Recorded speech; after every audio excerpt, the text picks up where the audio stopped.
Good day, thank you guys for tuning in and welcome to my channel.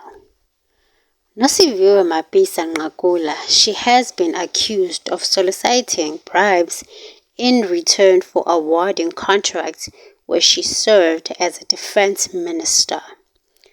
The speaker steadfastly upholds her strong conviction of innocence, said a statement from Parliament. The statement from Parliament said that the police conducted a search and seizure procedure at Ms. Mapisa-Nqakula's residence, adding that she welcomed the investigators into her home, cooperating fully during the 5-hour search. The 67-year-old veteran of the anti-apartheid struggle became Speaker in 2021. Before that, she served as a defense minister for 7 years. During her time in that post, Ms. Mapisa-Nqakula alleged made several demands for money amounting to $120,000 from the owner of a company to secure a tender to transport army equipment back to South Africa from elsewhere on the continent, the Business Day newspaper reports.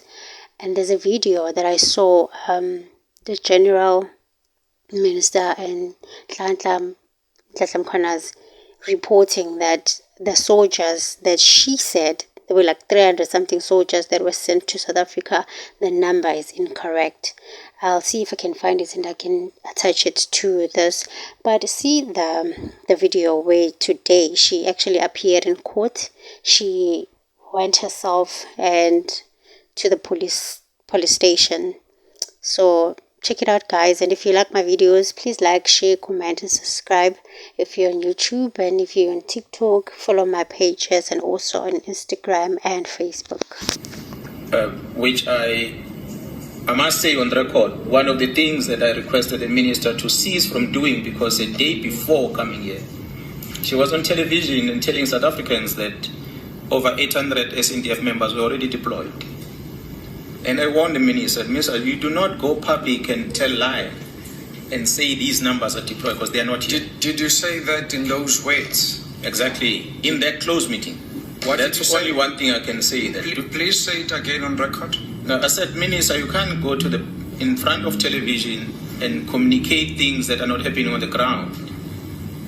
It's a lie that there are 800 soldiers here. They are not. What was her response?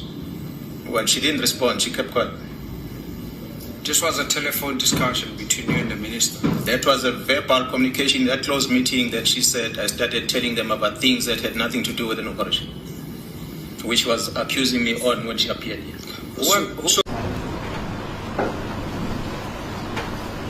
believe that this time will replace fully as far as the last contract. Thank you. Your worship, as I indicated in chambers,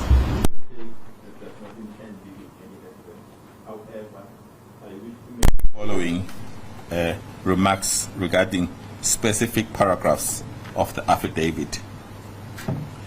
Paragraphs 4.3 and 10.2, they relate to the submissions by the applicant that the state's case is weak. My remarks are that case law is clear. When you apply for bail, it is an undesirable strategy to attack the strength of the state's case, particularly when you have not had disclosure of the evidence. On what basis can you say in law and in fact that the state's case is weak when you do not have the evidence? So it's just an undesirable strategy. But because as an officer of the court, I am here to ensure that this court is persuaded to grant Mrs. Mapisa-Nqakula bail, I am not going to make anything out of it. It's just a remark. For factual correctness, paragraph 15, it is now in the public domain. A statement is circulating in the public domain that the applicant has resigned as a speaker. I think when the affidavit was drafted, she had not resigned. Much has been made of media reports. I'm not going to deal with that again. It is not my place. Suffice that as a lawyer, I deal with facts and law, not media reports.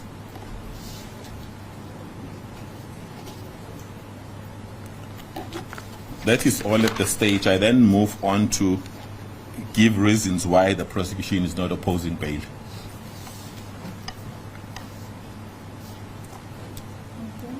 The applicant handed herself over to law enforcement through her attorney. It is interesting, Your Worship, the last point that is not part of the affidavit, I had it noted as part of the reasons why we are not opposing bail. So in essence, I am saying I have no objection to the address from the bar regarding this aspect. I've noted here that the other reason we are not opposing bail is the seniority in terms of age of the applicant. And it is a fact of life that as you grow older, you tend to have health issues. So we accept the issue of the hypertension and the medication alluded to. The address of the applicant was confirmed. As Your Worship is aware from the affidavit, a search and seizure was conducted at her residence on the 19th of March in the presence of her husband. So the address is verified. Residence and property. I live at 8 Adolf Grootz Street, Bruma, Johannesburg. The property is valued at approximately 7 million. It carries a bond of approximately 2 million. Family ties to the community and the Republic. I reside at the above mentioned address with my husband, Charles Nqakula. I also have 2 sons, Sixole Nqakula and Avangil Nqakula, and 4 grandchildren whose names I shall omit from this application, all of whom reside in Johannesburg and who I would not leave by evading my trial. Employment. I am a major female parliamentarian presently holding tenure as the Speaker of the National Assembly and Parliament. My employment is the only source of income. When my employment comes to an end, I will go on pension. I need to break off immediately, Your Worship, and inform you of the following. At the date of deposition of this affidavit, I understand my instructions from my client that these submissions are correct. Subsequently, she has told me that she has or will be resigning.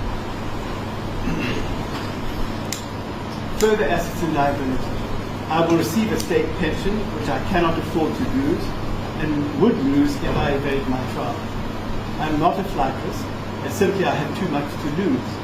The state representatives have admitted that this is their view, as well by the admissions they have made recently in an application before the High Court in Pretoria to the effect that I am not a flight risk and they will not be opposing my bail.